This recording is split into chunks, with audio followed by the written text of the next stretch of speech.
as much as I had planned to. Also, I read a few books that I don't have in my possession. One was a book I borrowed from a friend, and another one is a book that I own, but I lent it to a friend, so keep that in mind. But yeah, I read a decent amount of nonfiction. I've been much more into nonfiction this year, or at least I should say over the last 6 months. I don't know what's gotten into me, but I've been really enjoying memoirs, and two of the books that I don't physically have. One was Wild by Cheryl Strayed, very popular book from years ago, but it's about a woman who hikes the entire, I think it's called the PCT Trail, which goes from the bottom of California all the way up to the top of Washington. And so it's the entire West Coast, but not the coast because it's in the mountains. Anyways, it's just a really good book. It's very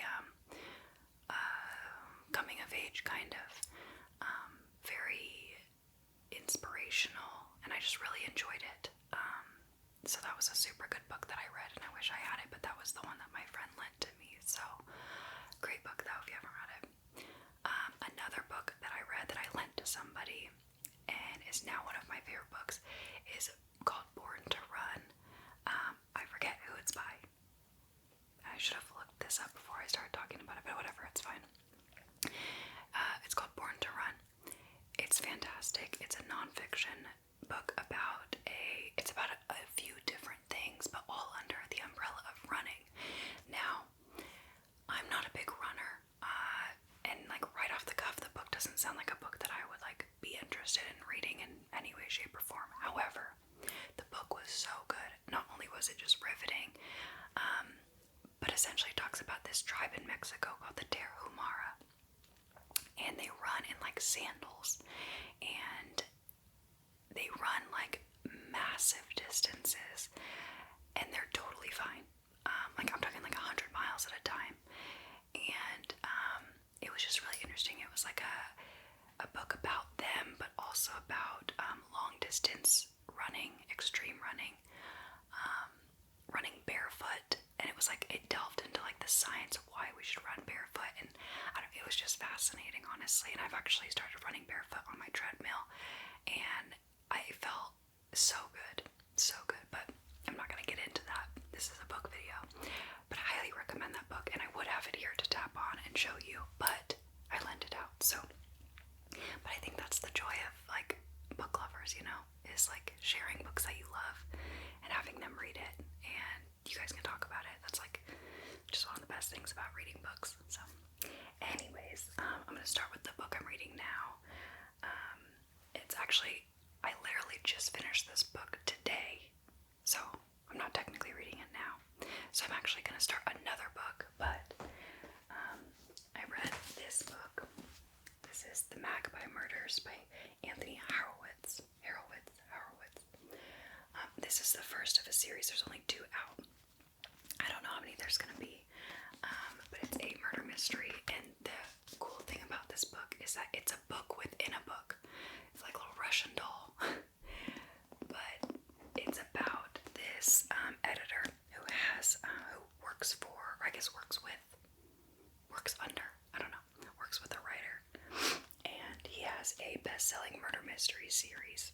However, he dies, and she was working on editing his most recent story in his series, but it's missing the last 3 chapters.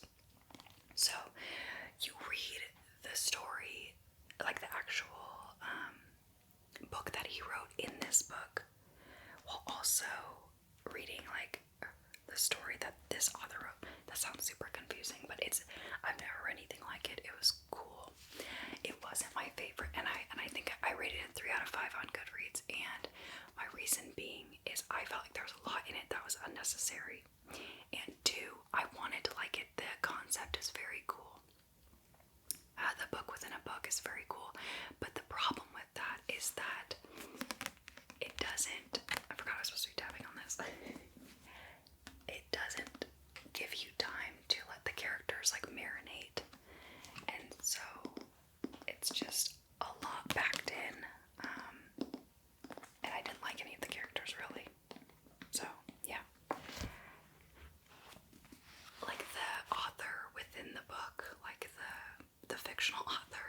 is like a total piece of shit.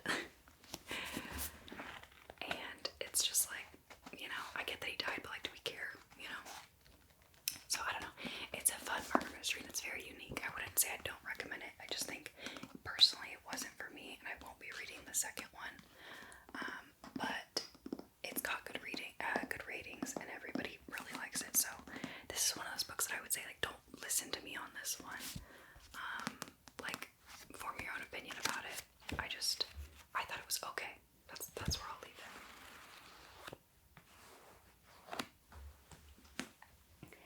Okay, next up, this one is super dark, but it was very good. This was a memoir called A River in Darkness, and I hope I didn't talk about this in my last book video, I can't remember.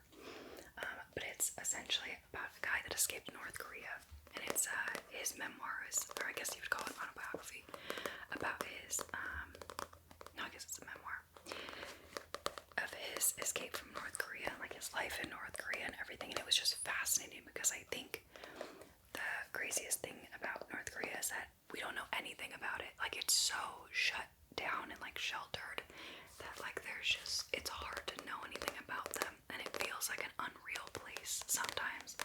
So this was a really fascinating book, and I will say it does not end happily,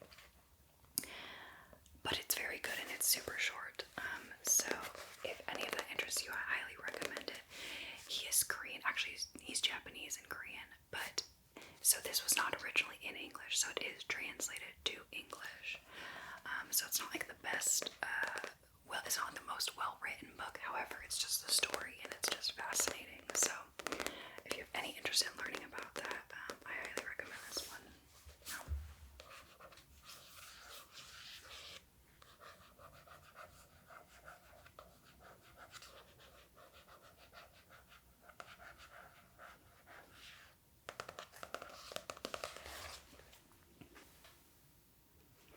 Okay, next, I read this one recently. I read this actually before I read Magpie Murders. It's called Just Kids by Patti Smith, and it is a nonfiction memoir about Patti Smith and Robert Mapplethorne. And Robert Mapplethorne is a famous artist, photographer, and Patti Smith is a poet and author and musician. And it's about their life in New York. They're literally like early 20s, and it's about their life in New York from in like the 60s, 70s. So it's really cool. There is a lot in here. It's kind of sad, but overall it's good. I wouldn't say it's like a downer, but it's really interesting, and I think the imagery that's created surrounding like 60s, 70s New York City is very cool. So that was super interesting, and they're just like struggling artists living in the city, and they meet so many famous people because it was kind of like a melting pot at that time for like musicians and artists. And there's like local hangouts that they like all like these legends all would hang out at together, and so it's just very cool if you have an appreciation for that kind of stuff. The only thing I will say, I think I rated this a 4 out of 5, is that there's a lot of references made to places, people, situations, things that I don't understand, like just went over my head, and that's not the writer's fault or anything about the book. It's just that I'm dumb. No, but I think I'm too young to know a lot of these cultural references. I'm not a teenager by any means, but I think it's just like I was not alive in the 60s and 70s, and I didn't have parents that were like really into the 60s or 70s in even though they lived through it for any like reason. Well, my parents were born in the 60s, so you know. But anyways, it was hard for me to connect with a lot of things or be awed by some of the places, and just a lot of references I just didn't quite get. However, it's very good and it's very well written. She's an amazing author. So I liked it, and I thought it was super good. I wouldn't say I loved it, but I liked it. So if you're interested in that kind of memoir,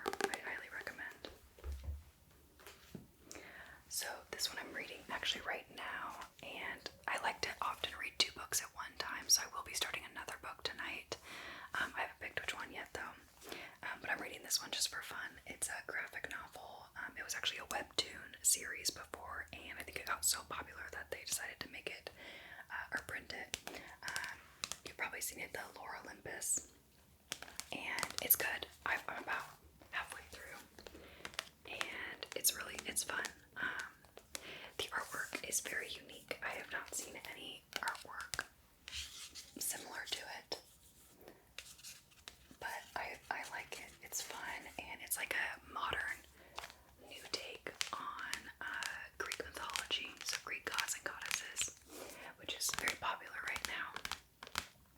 Understandably so. It's very cool. So it's neat. It's like, it's definitely not peachy.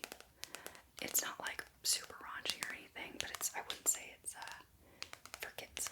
So, but it's good, and I like the colors, and I think it's just fun. You know, give me like a little like just brain break. I don't often read graphic novels. I have a few that I've really liked. I have Lock and Key on my shelf, and I love that series. I did not watch the Netflix show, but yeah, this one's fun.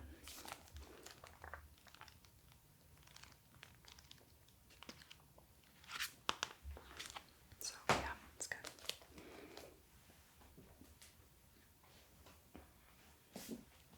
Next is The 7.5 Deaths of Evelyn Hardcastle.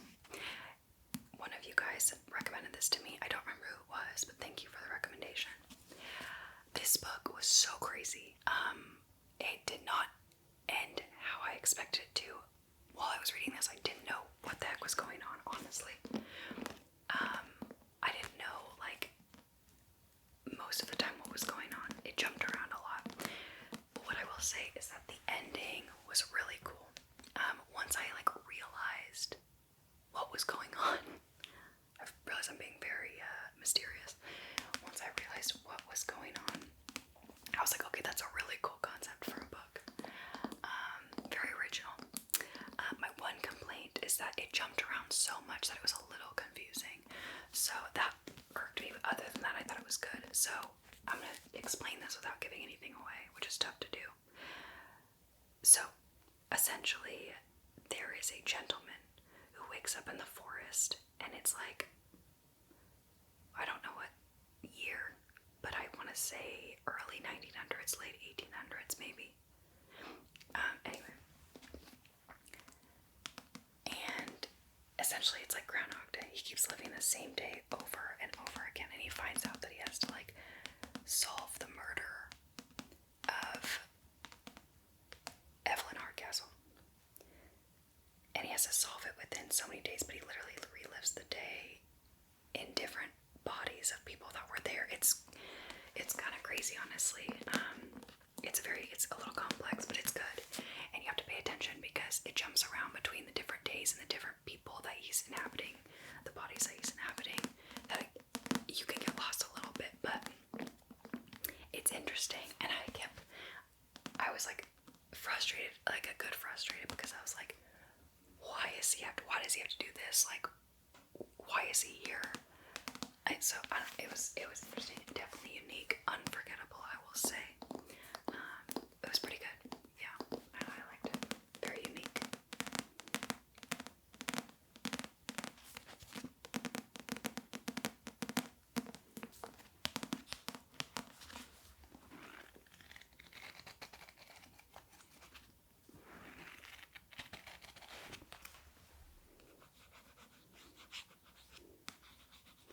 I wonder if they're gonna have a sequel for this one now that they kind of revealed like what was going on.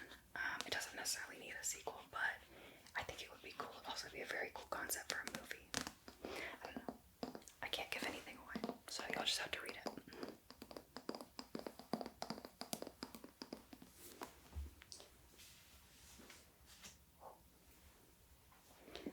Okay, next is The Last of the Moon Girls by Barbara Davis. This one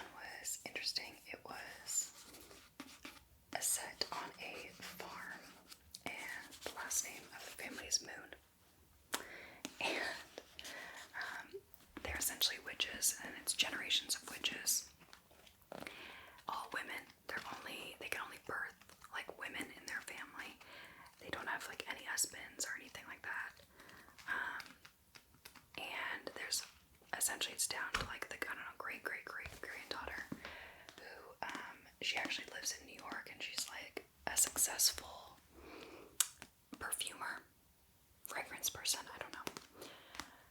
And her grandmother dies, and so the farm is passed to her, so she has to go deal with it, essentially, and she doesn't want to do it. She doesn't want any part of it, because being witches in a small town, they had a really kind of like rough life.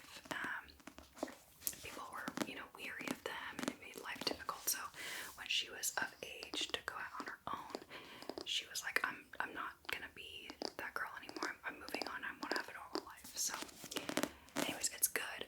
She goes back to her hometown with the farm and realizes that there's some unfinished business. There's mystery involved, a little romance. But the main kind of like underlying current of all of this, or I would say like the main story here, is that it's a murder mystery.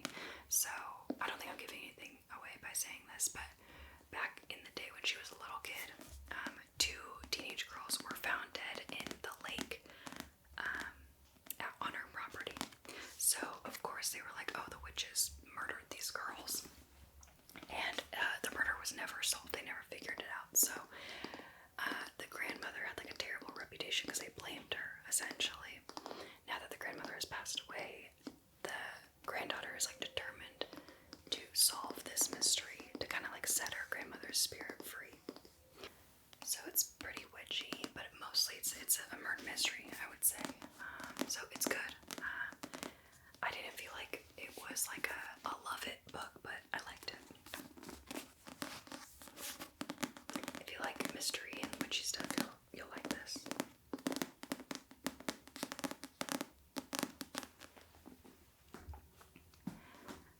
And last but not least is Horses for Dummies.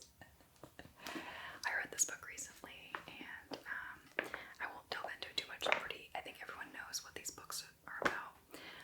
But as you may or may not know, I've been horseback riding twice a week now, and I love it. I've been doing it for a couple months now, and so I am still like a beginner, I think, as far as like my knowledge goes of horses, and I really wanted to kind of just like understand more about like body language, care, things like that.